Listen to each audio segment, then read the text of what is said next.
Welcome, brave souls, to the chilling depths of horror and detail. Today we are going to share scary Wendigo horror stories. First story. A guy and his dog just saved me from a goddamn witch and her Wendigo. Where do I even start? Benny. Benny's dead. And Goat. Shit, they're all dead. Except me. All because I had to piss. What, man? We were out camping near Breck. Thought we'd get one in before the snow settles over Colorado tomorrow. It was Goat's idea. He wanted to celebrate something. I can't even remember what it was at this point. And we all agreed that it would be fun, something to tell stories about later. I hate that we were halfway right.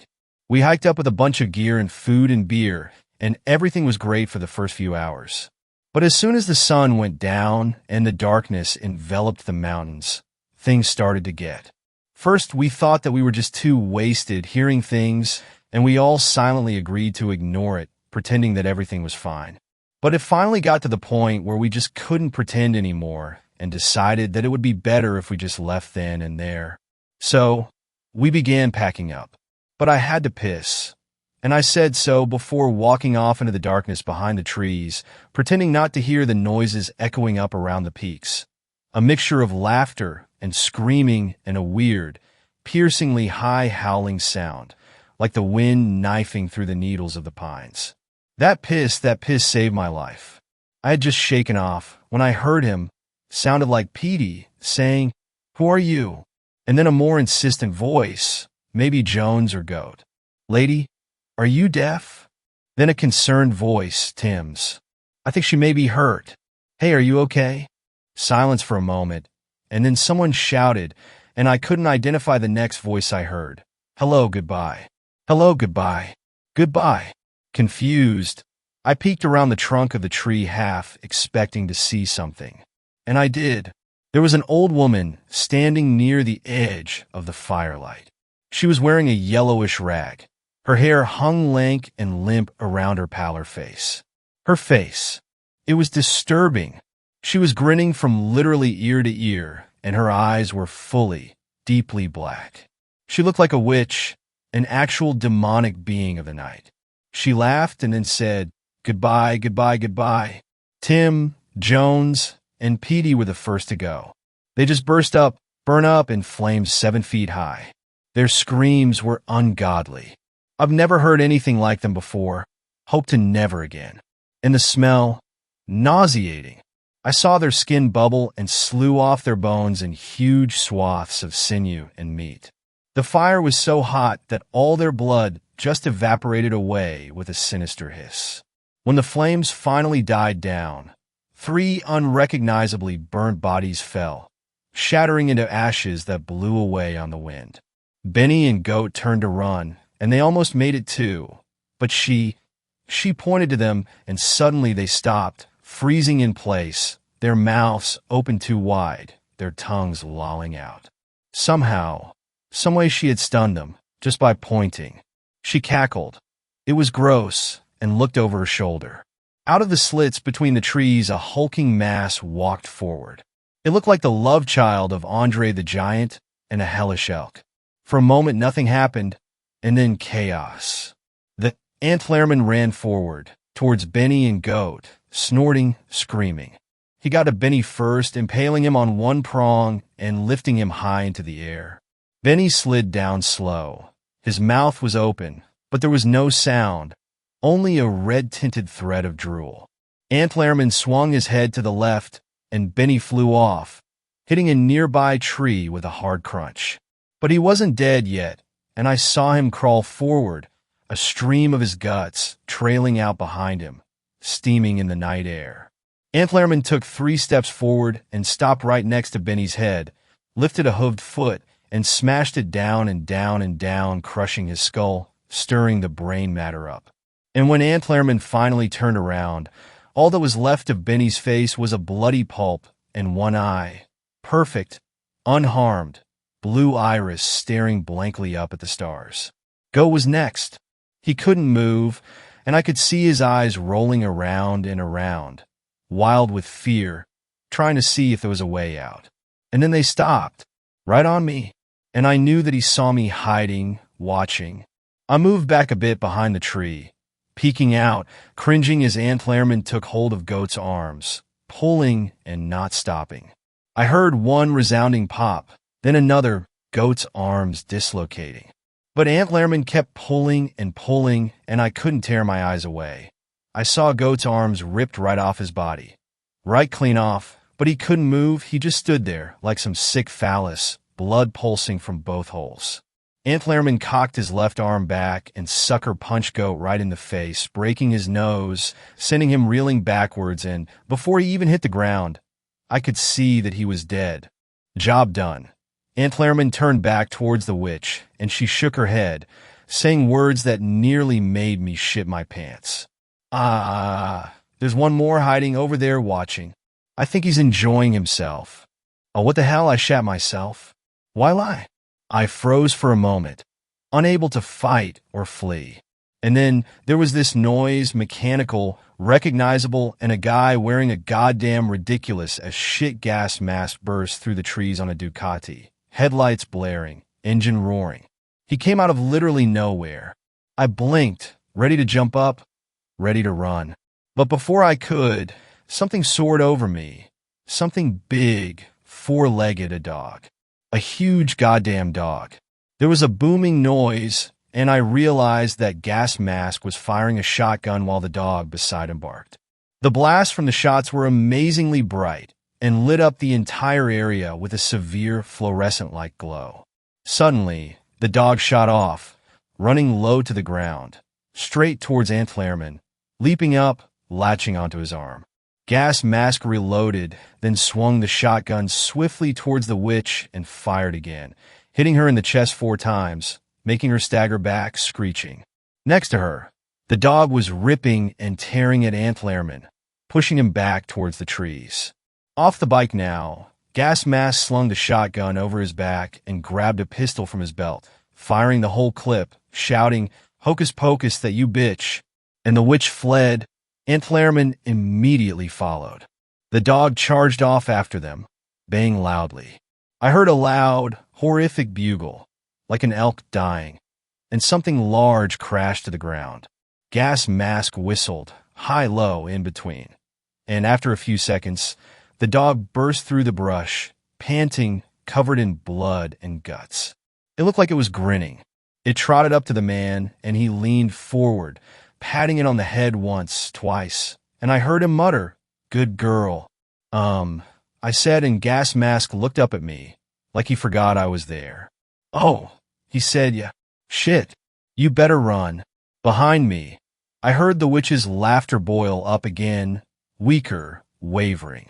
The dog growled, crouching low, hackles high.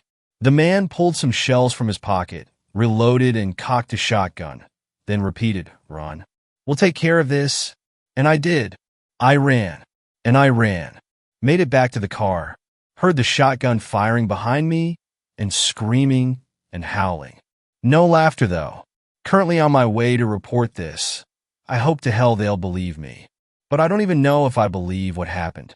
That guy, that dog, that motherfucking witch bitch, and the deer dude. What just happened? Second story. How to survive camping. A bridle of flesh. I went to the family graveyard just after dawn. It felt like the right thing to do. I sat in front of my parents' gravestone and stared at the matching dates of when they died. I've faced my own death before. I hear it every night, skulking outside the window, circling the house in search of the little girl from which it takes its appeasement. Yet that is a vague future, and I fear it in much the same way that you may fear a cancer diagnosis or a car crash. It is one of many possible ends. It can be held at bay in the mind as a remote possibility. What I contemplated that morning was a death so close at hand I could feel its breath on the back of my neck. There was a deadline. It is one thing to expect to die. It is another to be able to count the minutes. I think I sought some kind of peace. The presence of my parents, perhaps. But my vigil only served to remind me that they are dead and gone, and I was facing this alone. It was almost a relief when the sun rose, for I could at least get moving and feel like I was doing something to save myself and my niece. There was a bundle on the porch when I returned to my house. At first I thought it was a dead snake, Then I thought it was rope. As I drew closer, I saw the buckles and realized it was a crafted item, the leather thongs cut as thin as embroidery floss. Tentatively, I picked it up and let it unfold, trying to decipher the fastenings and in what arrangement they were supposed to lay. The leather was soft and supple, and I thought it would break when I tested one of the cords for strength. It held, however, and the more I tried, the more I realized that it was not going to break, not for me or any creature, human or otherwise. I've seen such craftsmanship before. A gift from the harvesters. It was a bridle cut from the strip of skin they took from my brother. I was revolted just holding it. How could I not be? The feel of my brother's skin, so soon after watching him suffer as it was peeled from his arm. Under ordinary circumstances, I think I would have hurled it into the bottom of a desk drawer and tried to forget about its existence. But desperation allows us to do things that were once detestable. It is a powerful force. I took the bridle with me. The old sheriff had offered his help with this problem, but I'd turned him down. This wasn't something we could fix with guns. What kind of gun do you use to take down something the size of an elephant, anyway? No, this was a problem that had to be solved within human means. My normal allies didn't have the ability. Bo at least seemed to approve of the plan. When I told him, though I couldn't tell if it was because it would work or if he was pleased that the dapple gray stallion wouldn't see it coming. That's right. For all you smartass in the comments last post, it's Kate coming out of the corner with a steel chair. Also, not sure what that NFC stuff was about, but if it has anything to do with old land, could the owner I know message me or something? We should chat. I went to my neighbor's property, the one with the lake. I stood at the edge and took a deep breath.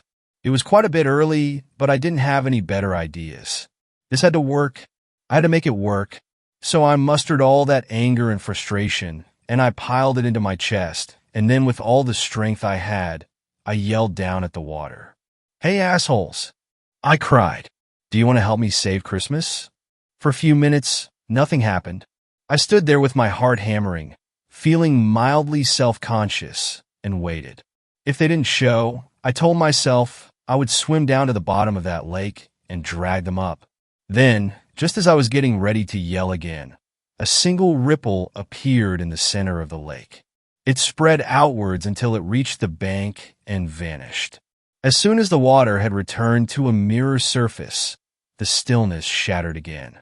The surface churned, fairly boiling with activity, and then a horse's head surged out of the water. It ducked its head, forelegs straining to drag it upwards, and then the rider broke through the surface. He sat proudly on the horse's back, unstirred by its struggles, back straight with one hand on the reins, the other on the hilt of his sword. The pointed tip on his helmet glinted in the bright sunlight. Around him, the water continued to churn as more horses and their riders appeared, climbing their way out of the water and stamping to a stop in a row in front of me. My summoning ritual had worked. The shuriken had come. The lead rider leaned down out of the saddle, putting his face close to mine. He smelled strongly of peppermint. "We don't care to be insulted," he said sternly. "I knew it'd get your attention. You play a dangerous game here, camp manager." He swung himself back in the saddle, leaving behind a faint scent of evergreen. "I'm all out to give. I need your help." And I explained the situation. They, of course, wanted to know what this had to do with saving Christmas.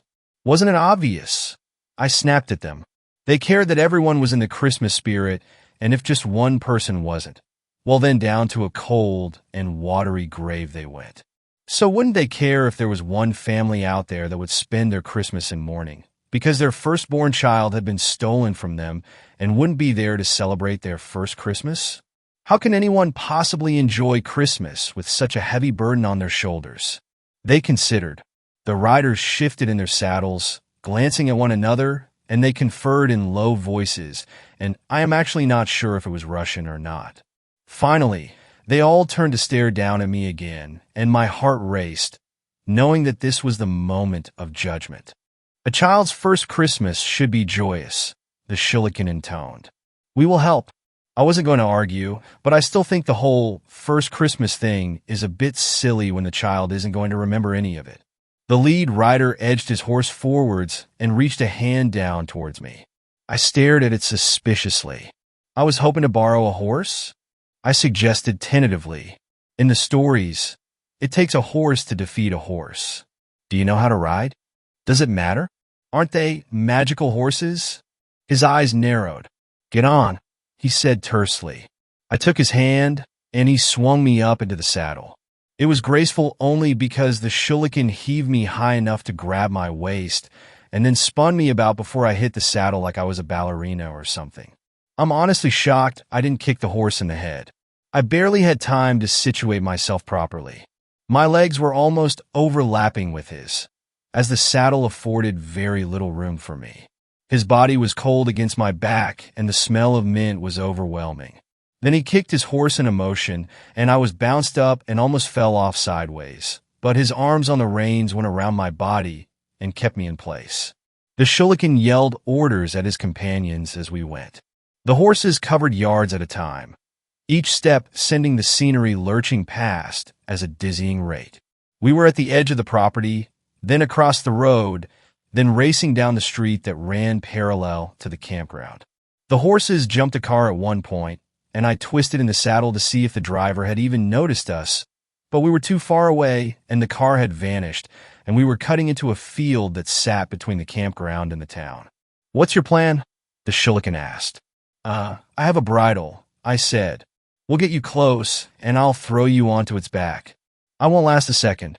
The shuriken only laughed, a deep, humorless laugh in the back of his throat. Predatory.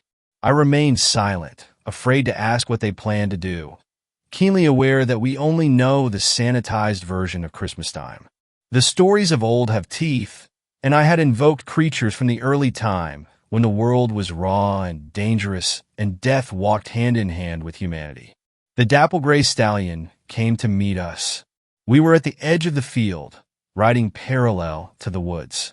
The stallion burst through the trees, smashing the young saplings aside as it emerged. The shuriken split in two, each group veering sharply away from the stallion, branching out to race diagonally away from it. The monstrous horse pursued. I could not see it around the shuriken's body, and I did not dare lean out to look, as the horse was in a full gallop now, and I felt like I was going to bounce wildly off its back if I eased my death grip on the saddle for a moment. Hold these, the shuriken said, shoving the reins into my hands. The hell do I do with them? I yelled, aghast. Don't drop them. That's all. Clearly the horse knew what it needed to do. I swore under my breath and hunkered low over the saddle, wrapping the reins around my hands so I could keep clutching the saddle for some vestige of stability. The shuriken twisted behind me, and I risked a half glance backwards to see what the hell he was doing. He was drawing back a horse bow. I really wish I knew more about these things' origins. He fired. The other riders were doing the same. I could see the dapple-gray stallion's head now, its lips peeled back to reveal its canines, breath coming out in steamy clouds, and its eyes were wide and fixed on the horses it pursued, wild with hunger. It was gaining. The arrow stuck into its neck. The dapple-gray stallion didn't seem to notice, even as more arrows struck its neck and sides. A little blood leaked out, but that was all. Behind me, the shuriken dropped its bow back over the quiver and wrapped something around his wrists. I saw it glint in the sunlight, a thread, shimmering like silver, connecting him to the arrow. A tether. The horse carrying us slowed down. The dapple-gray stallion veered sharply in our direction, hooves churning, stretching its head, and opening its mouth for the fatal bite at the other horse's throat. Opposite us, the shuriken jerked hard on their own tethers, their horses straining to pull the stallion back and away from us, forcing it to keep going straight ahead. So this was how they were going to keep it from throwing me off. It was surrounded now, and so long as the tethers held, it would not be able to move wildly in any one direction. There is your child, the shuriken shouted at me. Be mindful. We will be most displeased if you kill the one you recruited us to save. I got one glance at what he was referring to before he grabbed hold of the back of my jacket. One glimpse before I was heaved into the air and sent flying through the distance between me and the dapple gray stallion. A child rode on its back. She was dressed in rags and carried a stout stick that had been carved to a point at one end as a makeshift spear. Her hair was matted and wild, and it was the same muddy brown as my own. Old blood stained her hands like she was wearing crimson gloves. Then I landed almost on top of her. I hit the horse sideways, my stomach over top of its back. Its body was so broad that I wasn't in immediate danger of falling off, especially as the shuriken dragged it out of its gallop. I flailed wildly, seizing hold of the girl's ankle. She was twisting around in turn, raising her makeshift weapon. Not that it did much good. She was still just a child, and I was a full-grown adult. I gave her a good yank and threw her right off the horse's back. Beneath me, the dapple gray stallion screamed in rage. I could feel the vibration of its cry in my chest. I sidled around, sliding myself further up its body until I could reach the mane. I tangled my fingers into the coarse hair and pulled myself upright. The horse attempted to buck or roll, but each time it moved in any one direction, the shuriken's horses would dig in and pull it back into place.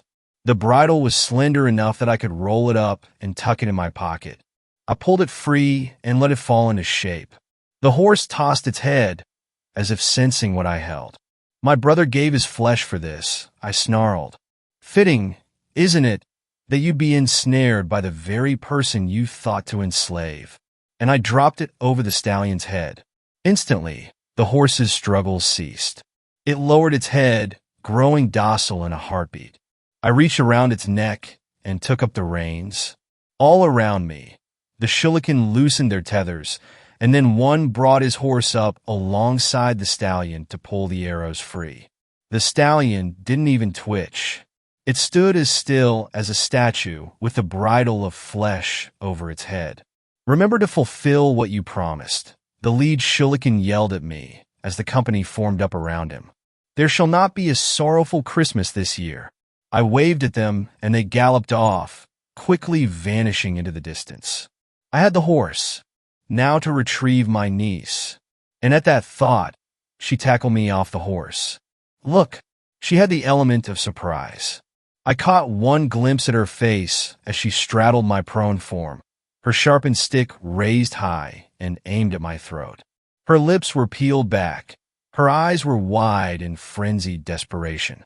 Her cheeks were gaunt, and she barely looked human in that moment. And before she could bring the weapon down on me, I swung a fist and hit her right on the jaw. Yes, that's right. I punched a 5-year-old. She was knocked sideways. She rolled and came up on all fours, poised, debating internally on whether to fight or flee. Then the dapple gray stallion spoke. Its words came with an effort, as if it forced each one past the bridle. Its voice pained and grating. Feast on her flesh, my child, it said. This is what you were born to do. The girl's indecision vanished. Her feral rage evaporated, replaced with a calm focus.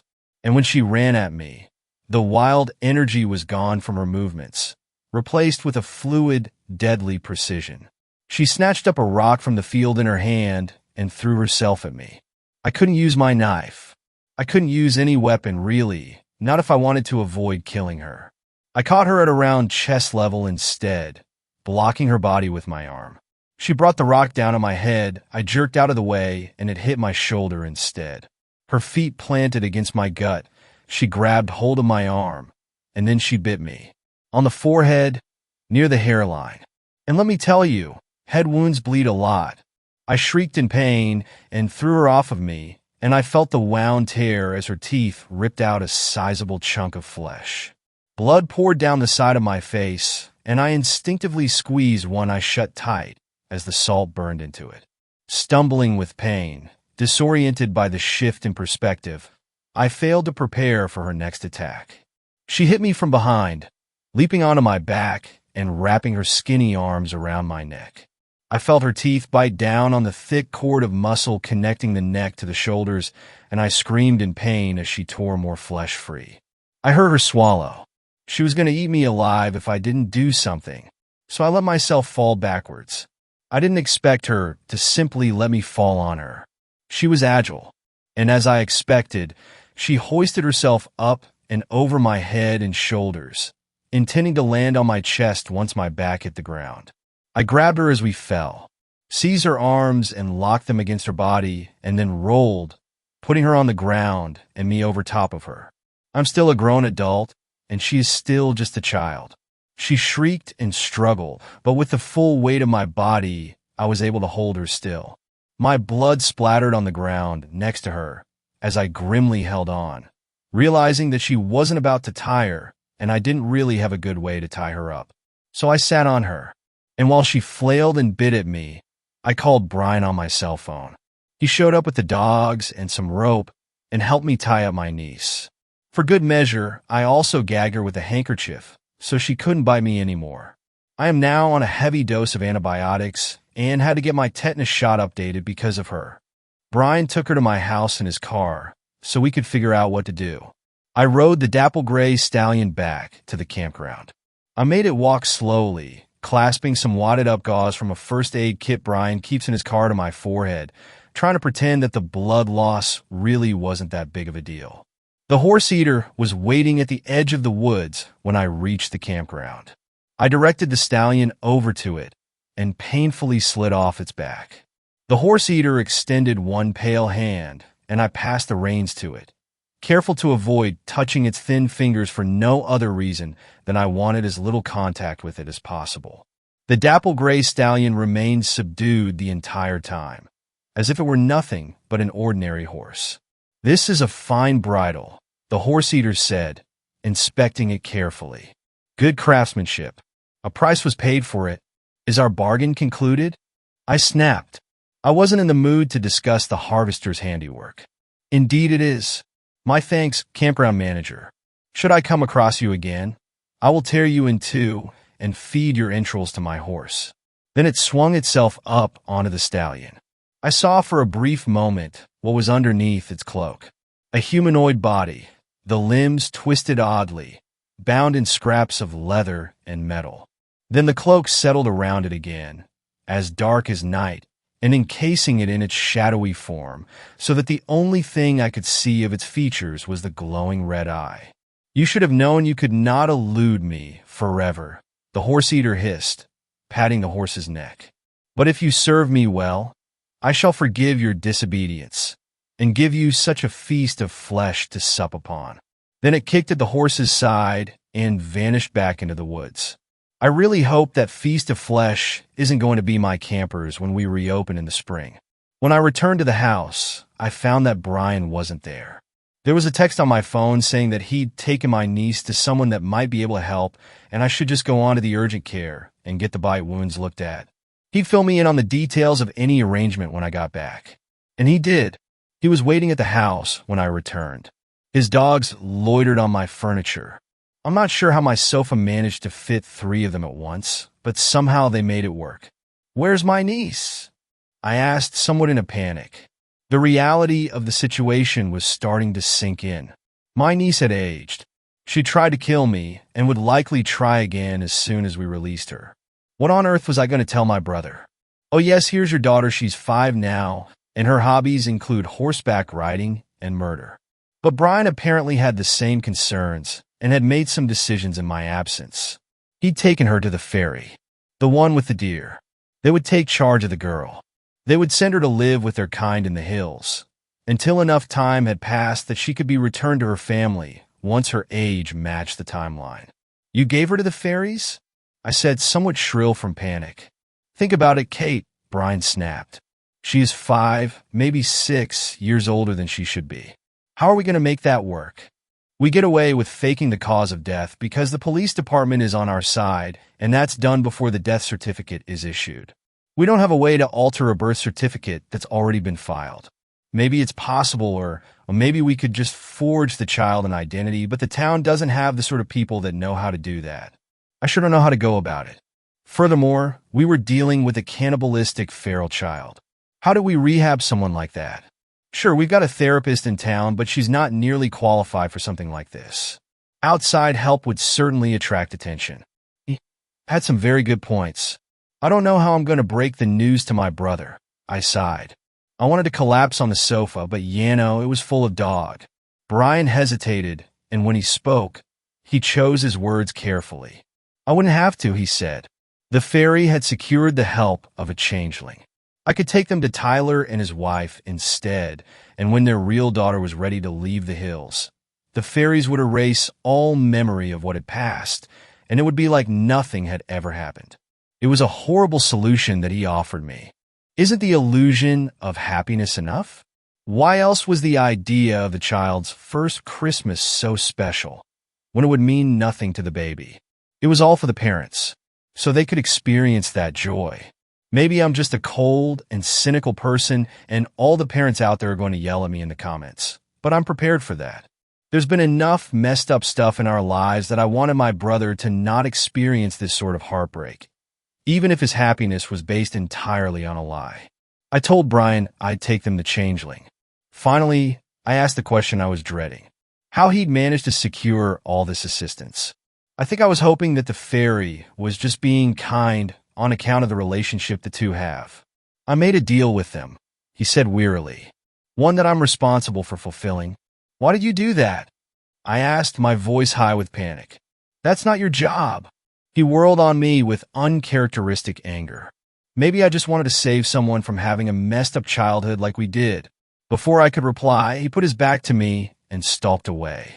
He paused at one point, and I hesitated, wanted to call after him, to ask him what he meant by we, but he shook himself and kept going. I stayed silent. I found out what the price for the fairy's help was the next day. Brian showed up to work without the dogs.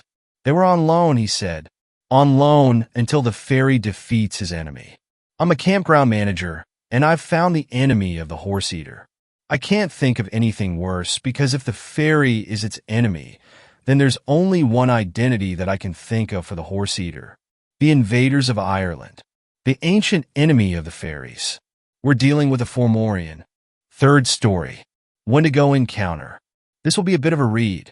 I live down in Central Texas. It started with a friend of mine, Luke, needing a ride back to town from Houston. He's like family, so I went and brought him on back. He stays kind of near the Dripping Springs area. Before he was in Houston, he and I had always heard some strange sounds at night on his property, but we always shrugged it off. He's got livestock, so we often protect them from coyotes and other things. Plus, we normally shoot guns out there and don't really worry about what's lurking out there.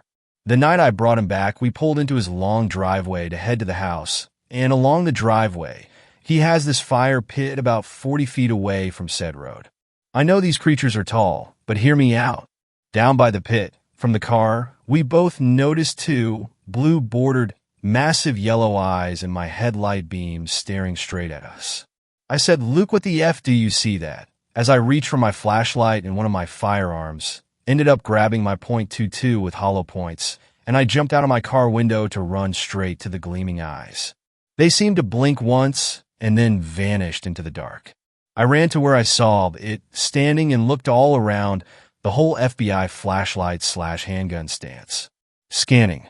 I hear footsteps approaching from behind. Startling at first, but these steps were from Luke coming up behind me, yelling, "Watch out, watch out." I turn around him a few feet away. He'd stopped. He looked confused and looks around, then said it was just behind you, and it was waist high. I think to myself, what's waist high and has night vision? Mountain lions. So that's what I thought for a moment. Still standing in that spot, he says, "We need more gear," so we went to my car. We loaded/geared up, killed the engine, then back into the trees. We approached the tree line, aiming the lights into the trees about waist high. Then I beam my light upwards and see those same eyes dart in a straight line to our left, further into the trees, away from my car and away from his house. Now we're spooked. How is it 9 to 10 feet up in the air or the trees without making a single noise? No wing flap, no twigs, footsteps, just dead silence. It's about 2:30 a.m. now. We have been following and going the direction we saw the eyes trail towards, staying very quiet. Suddenly, y'all, I promise and swear on my life to this day, out of the thicket, about 8 feet in front of me, I see the eyes open within the darkness of the woods. Massive, glowing, and a few inches apart, which made me assume that this creature has size on its side. It stared into me, I stared back. I'm facing this unknown creature at this moment, and I shakily ask, "Luke, are you seeing this?" Not moving my flashlight and not breaking eye contact. I want to know where this thing is, and I want to know if it moves. I don't, dude. What do you see? Luke, are you sure you don't see this? I don't, what is it? I assume the only reason he did not see these eyes is because of my flashlight and my angle with the beam. He was not standing directly in front of the creature, as he was about 6 feet to my right at the moment, so I understand why he couldn't see what I saw due to angle and perspective. After that little back and forth, I see it approach me. It got closer. Hell no. I raised my handgun. I said, "I'm firing," and then fired at this unknown being directly between the eyes. The round I just fired stirred up a lot of shit. We heard a very short but low-pitched growl/grunt, followed by what sounded like something very heavy, easily heavier than myself, knocking into a couple of the trees around it. Above, the birds in that tree dispersed. We heard no footsteps, no retreating, and stayed there a few moments longer. Listening, scanning. We stayed out there waiting to hear or see anything else for about an hour after that, but the night was quiet and calm afterwards. We go inside, call it a weird day, and go to bed. Next morning, we went to where we spotted and fired. Then we found a bunch of triangle-shaped footprints that lead to the fence. We look up. There's a break in the top fencing's wires. Right on the other side of the break, a few limbs/branches had been freshly broken off as they lay on the ground. Some remained dangling and facing the forest floor, like where you would land if you were to jump from the wire break at the top. This is all I have on this story, other than the fact that my friend and I, to this day, still occasionally see those eyes at night, in our dreams and in our windows. Fourth story. I had an encounter with a Wendigo in northern Idaho. This was a few years ago, and I haven't done much research on it until recently. My family and I had gone up to my grandparents' house. They had 10 acres of land and only used about 1 to 1.5 acres for the house and yard. They had a large, dense pine forest area all around their house. Except for the road to it, there was forest for miles around. They had cut down some trees to make four-wheeler paths that we could ride on when we went up there. One day my sister and I were riding out on the paths on some of my grandparents' four-wheelers. For whatever reason, I think it was to get a drink, but I don't entirely remember my sister went inside. I thought nothing of it and kept riding the four-wheeler I was on. Well, about 3 minutes later, I was driving past a really dense patch of the forest. Over the four-wheeler engine, I heard a loud growl. I heard it clearly to my left in the patch of forest. Thinking it was just a coyote, I looked over towards where I heard the growl. I did not see a coyote. You know that feeling when you look into a forest at night and you get scared something will stare back at you? Well, this happened to me in the middle of the day. What I was looking at still haunts me to this day. I was staring into two large, yellow eyes. It appeared that they were sunken into the creature's face. The eyes were probably about 1.75 times the size of a normal human eye, and they were watching me. I could see by looking at the eyes alone that this was a smart creature. I didn't get to see what it was because it was standing in a bush. This bush was very large, like probably about 10 feet tall. About 8 feet up this bush is where I saw these eyes. I couldn't see any other part of this creature, but I didn't stick around to find out what it was. I put the four-wheeler into drive and sped up to about 55 to 60 miles per hour. I ran inside and did not go back out on the path for the rest of the trip. No one else in my family saw anything, but I was terrified of whatever it was. Fast forward 6 years, and it is this year. I was talking with my friend about spooky things we had seen. I told him about this story and began to wonder what I could possibly have seen. I did a lot of research on what large predatory animals live up there. It is northern Idaho, if you don't believe me and want to go check. After doing a little bit of digging, I found that no animals that were 8 feet tall. I didn't believe it because I was skeptical of anything that was paranormal. I checked again and again because I didn't want to believe it was something that no one had ever captured or been able to prove existed. The largest wolf ever found would have only been 6 feet tall when standing on its hind legs. The largest bear might have been large enough, but it could not have fit in that bush. So I began to research any possible creature that it could have been. Eventually, I found one. A Wendigo. It was the only possible creature I could have seen. I don't know why it didn't attack me or why it let me get away. Based off the features I saw, the large, yellow, sunken eyes, it could have only been a Wendigo. What scared me even more is that a couple years later my grandparents moved out of that house for an unknown reason. They say it was to be closer to the family, but the family was fine making a long drive and coming up very often. They moved only a little bit closer. It is still a long drive. Fifth story. I'm at the scariest thing in the woods. This is an old story, which is fitting. I'm old now myself. I've never shared it, so I suppose it's a new story as well.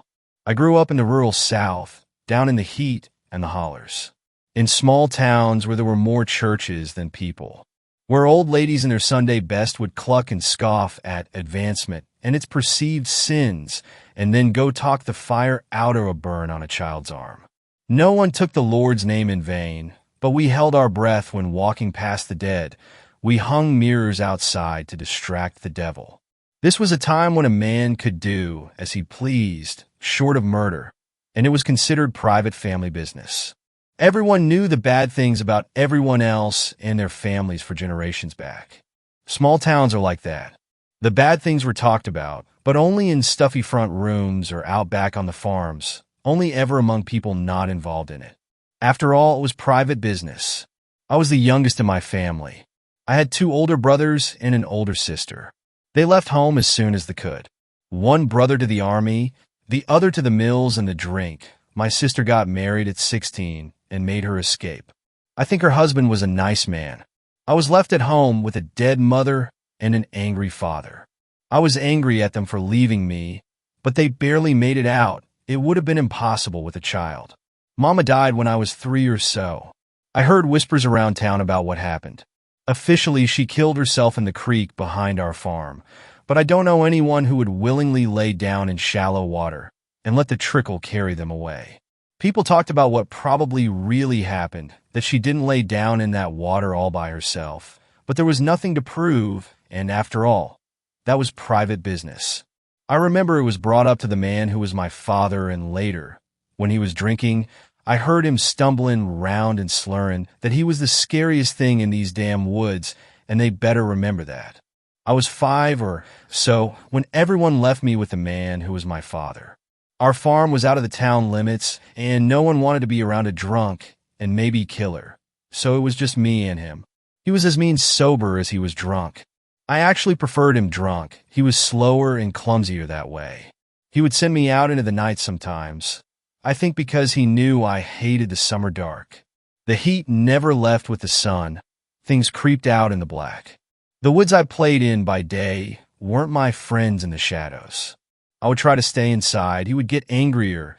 He would beat me and yell that he was scarier than anything in those damn woods, and I would do well to remember, or so help me God. Get your ass out there, boy, before I get my hands on you. I had run out into the dark one night. He was meaner than usual, and he followed me out. I felt him graze the back of my shirt, but his foot fell through a hole in our rotting porch, and his body fell with it. It was enough time for me to get away. I ran into those dark woods. I hit so many spiderwebs, I was certain I'd be wrapped up in my own cocoon soon, waiting for something big and hungry to find me. But I could hear yelling and cursing behind me, and after all, he was the scariest thing in those woods. So, I kept running. I ran until I couldn't hear him anymore, till the ground grew strange vines and the trees looked different. Everything looks different in the dark, which is one reason I hate it so much. I ran until I couldn't. I was tired and hungry and thirsty. I was covered in dirt and webs and blood from all the scratches the bushes gave. I decided I was done running and flopped down where I stood. I fell asleep. Maybe I just passed out.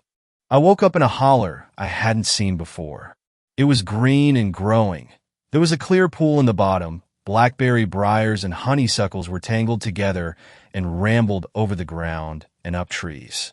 It was the nicest thing I had ever seen. I don't know which of you have been to the South in the summer. The heat there never leaves. Morning, noon, or night, it's always hot, always sticky. But it was cool here, deep in the woods, down in this holler. I drank the water and ate blackberries while I devised a plan. I could stay here. I could live in this little, lush place and drink spring water and eat blackberries for the rest of my life. I didn't need to go back. I was sitting in the grass when she showed up. I don't know that it was actually a she. I still don't know what I meant. She was walking towards the holler, taking long, slow strides. She looked rickety. That's the best way I can describe it. Like if a person knocks a joint wrong, and the limb goes all wobbly and loose and bends in wrong ways. That was how she moved, like her muscles couldn't hold onto the bones just right. I remember watching her weave through the blackberry thickets. I swear they slithered out of her way. Her head had lolled to the side, as if her neck couldn't support it. She hadn't looked my way, but I had a terrible feeling she was watching me.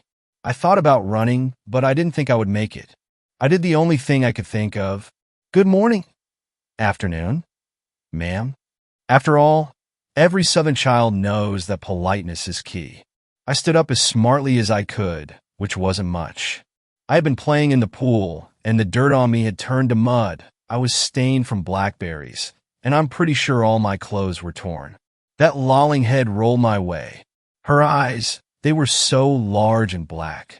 The holler was getting colder, and I suddenly wanted nothing more than to be out in the heat and dust and sun. Her body turned slowly to match the direction of her head, and she started swaying towards me. How are you doing on this fine day? My mouth was drying up. I searched through all the knowledge in my 5-year-old brain for some wisdom to help me. She paused in her walking and sank down to the ground. Sank isn't the right word for it. She collapsed like a puppet cut off its strings, folding her limbs under her. She propped her head up on her hand, and her chin was resting on her palm, but her fingers, they reached up her face to the top of her head. They didn't end in nails. It was like the fingertips themselves were twisted and hard. I stood for a minute and then sat down as well. Have you had breakfast? I didn't know if this was the right thing to say, but all the grown-ups said it to each other in the mornings when they met, after the good mornings. And how are you today? No, she said slowly. I haven't eaten. Her voice was soft, but the soft of rotten wood, the kind that crumbles when you touch it and all the bugs scurry away.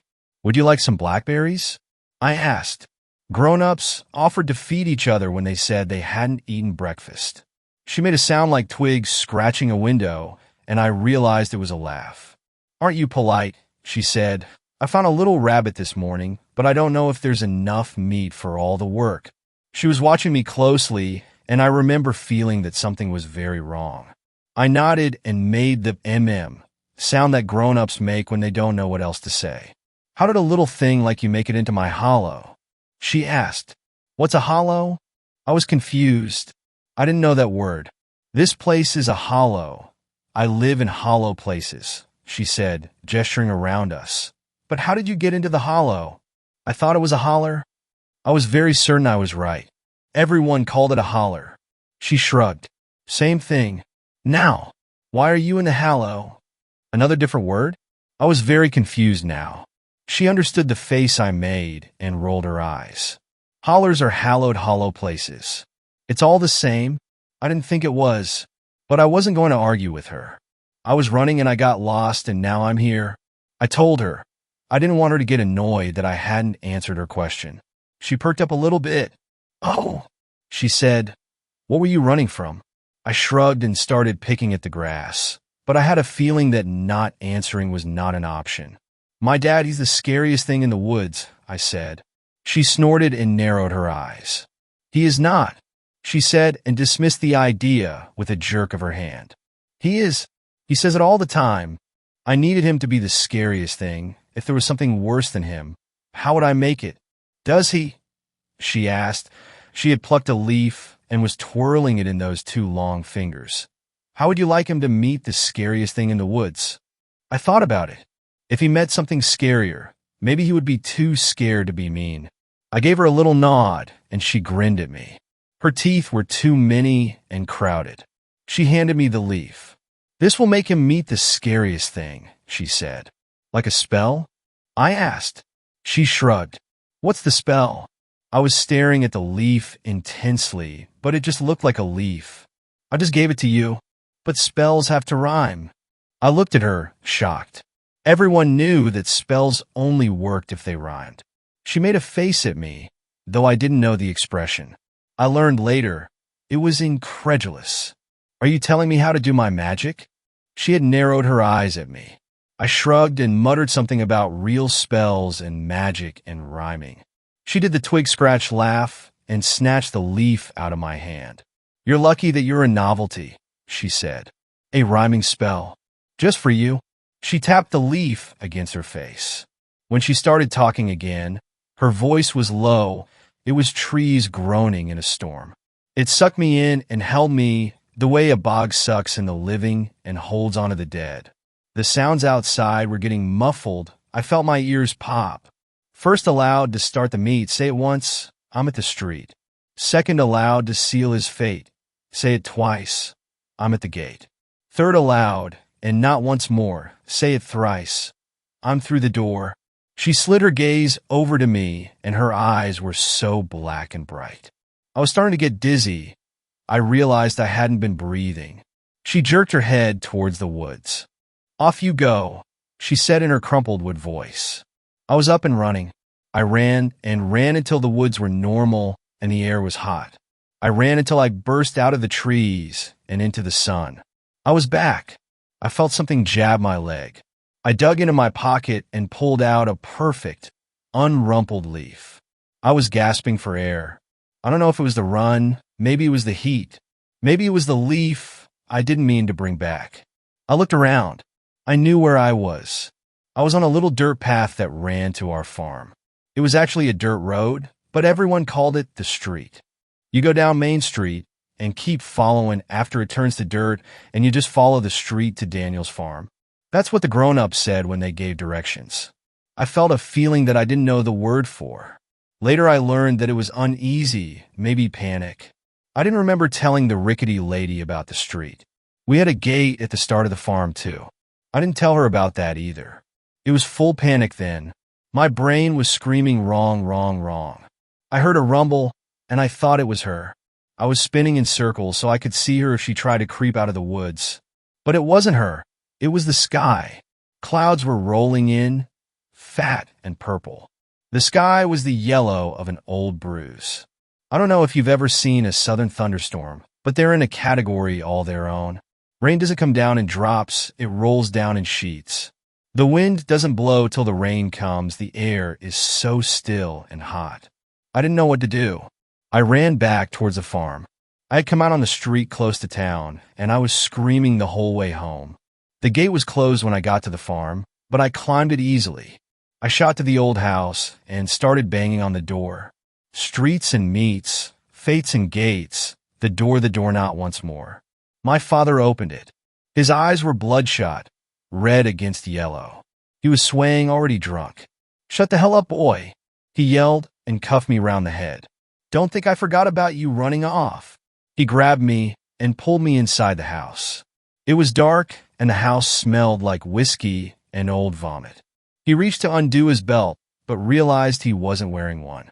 Swearing, he looked around for something to hit me with. I was crying and trying to tell him about the lady in the woods. He shook me hard. "Shut up! Shut up!" he screamed. "I am the scariest thing out there." Suddenly the words were coming out of my mouth. I tried to hold them in, but they burned, made me cough. I had to get them out. First aloud to start the meet. Said it once, "She's at the street." I was staring at the window. Everything was yellow and sick. Thunder started booming, and I saw something at the edge of the street, something moving slow and rickety. He was squinting at me like he knew something was wrong, but he was too drunk to figure it out. He was swaying on his feet, and he shook his body like he was trying to shake off the feeling of wrong. His face twisted up, and he started coughing. The coughing turned to retching. He was trying to gasp out words between the spasms. "God damn it, boy. What the hell isn't the scariest thing in the woods?" He was down on his knees now. He looked at me, and I looked at the window. He followed my gaze. Second aloud, sealed your fate. Said it twice. She's at the gate. My voice was a whisper, and I was crying, but I didn't fight the words this time. We were staring at the window when the lightning flashed. It hit somewhere near us with a boom that shook the house. We could hear the squeal of the gate as it was forced open. "Boy," he said, "what's going on?" I think that was the fastest I had seen him sober up. I tried to explain, but nothing would come out.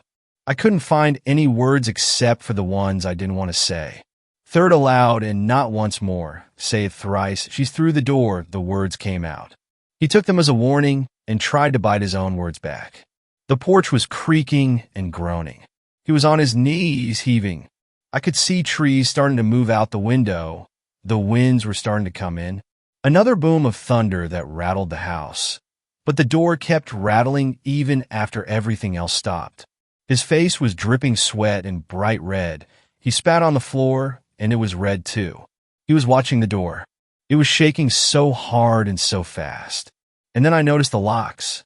With every shake and jerk, they were turning.